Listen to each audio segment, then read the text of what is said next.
Hello guys! Welcome back sa ating channel. For today's video po, nandito po tayo sa Barangay Hall ng Commonwealth.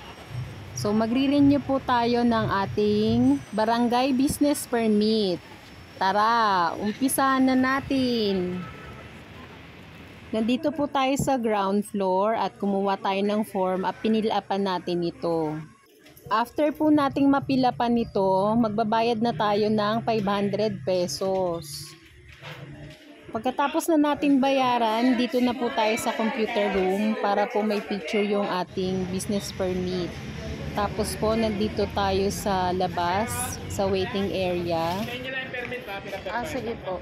Sinabay ko na rin po kasi yung pagkuha ng barangay ID. At dito po sa barangay hall, dito po sa may plaza, kapag may pirma na po yung ating permit, dito po nila dinidistribute. Bali po yung total na binayaran natin para sa barangay business permit ay 510 pesos. Sana po ay may nakuha kayong idea sa bidyong ito. Please like and subscribe to our YouTube channel.